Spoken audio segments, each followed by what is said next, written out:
Fala, bitolados, tudo bem com vocês? Todo mundo que está envolvido aí no mundo dos concursos nos últimos dias só fala de uma coisa, que é essa maldita lei da terceirização, não é verdade? E essa lei aí, na verdade, foi a conversão de um projeto de lei lá de 1998, lá de longe mesmo, acredito que alguns de vocês não tinham nem nascido, e até hoje ele está assombrando aí a vida de toda a população e também de uma boa parte dos concurseiros, que acabaram ficando um pouco assustados aí com essa notícia e de muita coisa que se falou aí na imprensa. Mas na realidade, agora no dia 31 de março, e ele foi convertido na Lei 13.429. E eu acredito que a maioria dos comentários aqui do canal, também da nossa fanpage, do pessoal que me manda e-mail porque comprou o livro Aprovação Ágil, que é o meu guia prático para aprovação em concursos, a grande maioria dos e-mails que eu recebo hoje é sobre esse tema. E é por isso que eu estou falando com vocês aqui hoje. Até para poder tranquilizá-los um pouquinho. E em primeiro lugar eu vou falar aqui do que se trata essa lei. Essa lei ela foi feita com a finalidade principal de diminuir a burocracia na contratação das empresas privadas, principalmente. A ideia realmente foi abrir o leque aí de possibilidades de contratação para essas empresas. Antes dessa lei, como é que funcionavam as coisas? De acordo com a súmula número 331 do TST, quem está estudando aí para concurso trabalhista sabe muito bem do que eu estou falando. De acordo com essa súmula, só era possível terceirizar serviços na atividade meio de qualquer empresa. Ou seja, se uma empresa produz cadeira, por exemplo, ela não poderia contratar funcionários para fazer a cadeira, para fazer o pé, para fazer a montagem. Ela poderia contratar alguns funcionários terceirizados apenas para fazer limpeza, para fazer serviços de informática, para fazer vigilância, ou seja, tudo que não fosse o core, o centro, o núcleo dessa empresa, tudo que não fosse o seu objeto social. E agora, com essa lei nova, eles estão querendo abrir essa possibilidade de você contratar uma empresa terceirizada para fazer a cadeira, para fazer o pé, para lixar, para montar, para vender, para fazer tudo que a empresa precisa. Ou seja, o empregador, na verdade, pode ser uma outra empresa e não quem produz esse produto. Então, basicamente, agora você realmente pode contratar um funcionário para atuar no coraçãozinho da sua empresa, no que você realmente se propôs a fazer com a sua empresa. Essa que é a atividade fim que eles tanto falam. E isso, pessoal, do ponto de vista trabalhista, que é a área que eu trabalho, que eu optei nos ramos do direito, é uma aberração total. A gente sabe que o nosso sistema, principalmente o sistema sindical, ele não tem a força suficiente para controlar esse tipo de situação. Os sindicatos são muito fracos no Brasil e isso vai permitir que as relações de trabalho sejam ainda mais precarizadas do que já estão hoje. Que a gente sabe que na prática já existe essa terceirização da atividade fim. Na prática, quem trabalha no judiciário já sabe disso. Mas esse não é o tema desse vídeo e eu não vou me alongar nesse aspecto desse tema. Eu vou falar aqui sobre o que interessa para vocês e que é sobre realmente os reflexos dessa lei no mundo dos concursos. Eu até fiz uma live junto com a Natasha e o Pedro também, que ficou participando lá com a gente, na fanpage do Bitolei. Se você tiver alguma dúvida, lá ficou uma live bem legal, as pessoas participaram, a gente ajudou a tirar algumas dúvidas. E lá, né, na época que eu fiz essa live, ainda se tratava de um projeto de lei, a gente não sabia como seria a redação.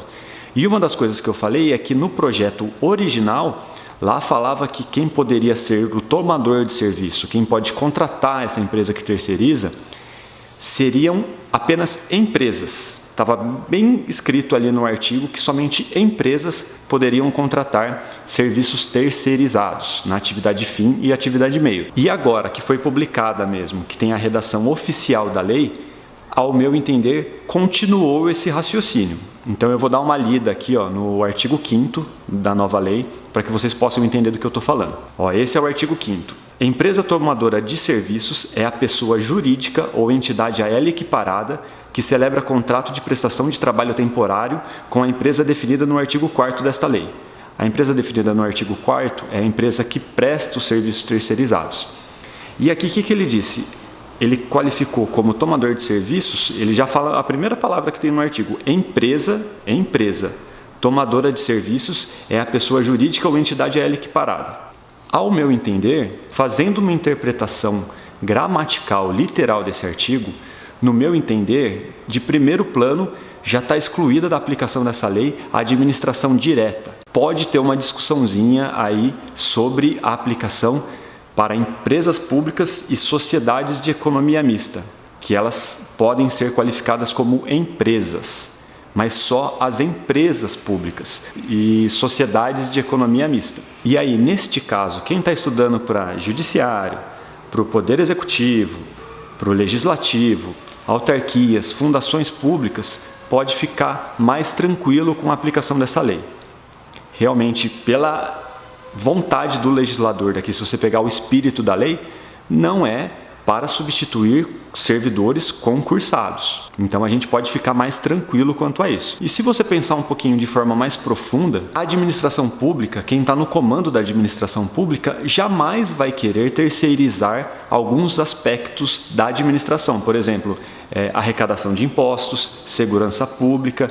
Isso é inviável, gente. Você não pode colocar, por exemplo, o judiciário na mão de uma empresa, de uma grande empresa que está terceirizando esse serviço.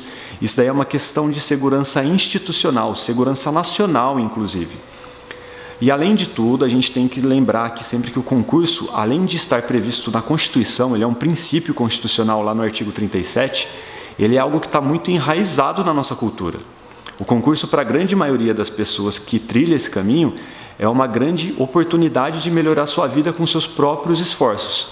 Isso é algo muito cultural nosso. Eu acho que é muito difícil eles mexerem nisso. E agora, um novo ponto dessa lei. Eu vi várias entrevistas de juristas falando sobre o tema e muitos deles falaram que não há qualquer inconstitucionalidade nesta lei. Só que se você olhar o contexto do que eles estavam falando principalmente sobre a aplicação disso nas empresas privadas. E realmente, se você olhar por este prisma, na Constituição não é tratado sobre a terceirização. No artigo 7º não tem nenhum dispositivo que possa proteger o trabalhador comum dessa terceirização. Ali vai ser preciso você fazer uma construção de princípios e outros fundamentos, mas não tem uma vedação expressa na Constituição para a terceirização da atividade fim. Só que se você olhar para o lado dos concursos, é muito claro que a Constituição não permite isso. E aqui, para ficar bem claro para vocês, eu vou ler o que está no artigo 37, inciso 2 da Constituição Federal Brasileira, para que vocês realmente entendam do que eu estou falando. Lá fala que a investidura em cargo ou emprego público depende de aprovação prévia em concurso público de provas ou de provas e títulos.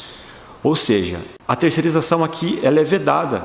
Você não pode terceirizar. Se você fizer isso, você vai estar violando o princípio do concurso público. Você vai estar furando um procedimento que é regulamentado pela própria Constituição para colocar alguns indicados, que é o que a gente sabe que vai acontecer, em cargos chaves da administração pública, do judiciário, do legislativo, do executivo.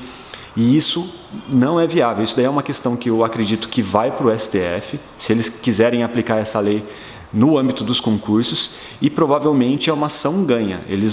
O governo vai tomar uma cacetada do STF, oremos, porque o STF também ultimamente está difícil, mas se eles forem um pouquinho só técnicos, eles vão acabar com essa palhaçada de aplicar a terceirização no concurso público, em locais que deveriam haver apenas servidores concursados. E uma outra coisa, o que eu acabei de ler para vocês aqui, no artigo 37 da Constituição, é direito constitucional. Ele está previsto na Constituição. E se você já fez direito, já estudou direito constitucional e a hierarquia das normas, ou se você já está estudando para concursos e aprendeu isso, você sabe que a Constituição ela está acima das leis ordinárias, das leis complementares, e essa lei da terceirização é uma lei ordinária, então ela não pode ir contra o que está disposto na Constituição. Na prática, a terceirização como uma substituição dos concursos é algo flagrantemente inconstitucional. E eu acredito que o governo sequer tem força para conseguir os 3/5 que ele precisa para aprovar uma emenda à Constituição neste sentido. Então eu acho que a gente pode ficar mais tranquilo. Mas enfim, pessoal, resumindo aqui tudo o que foi dito, eu acredito que mesmo com a aprovação dessa lei, não há grandes danos para quem está estudando para concursos, tá? Pode continuar estudando com força total, foca aí no concurso que você quer. Eu realmente acredito que no começo até vai haver uma divergência boa sobre a aplicação dessa lei, mas quem vai ser mais prejudicado é quem está estudando realmente para concursos de empresas públicas e sociedades de economia mista. Esses daí podem realmente, neste começo, sofrer um grave prejuízo por causa dessa nova lei. Mas para quem está estudando aí, judiciário, legislativo, autarquias, executivo, pode ficar tranquilo que isso não vai mudar. Um grande exemplo disso é o próprio TJ de São Paulo, que é um concurso gigante que acabou de abrir. Se eles estivessem na expectativa de substituir técnicos e analistas, escreventes, igual muita gente está falando aí, eles não iriam abrir esse concurso. Então, fique mais tranquilo e não desvie seus estudos por causa disso. Continue estudando que ainda vai haver muitas oportunidades de concurso. Então, aqui fica a super dica de hoje. Não se abale, continue estudando. Continue com foco total no seu objetivo, procure melhorar a cada dia e não esquente com isso, beleza?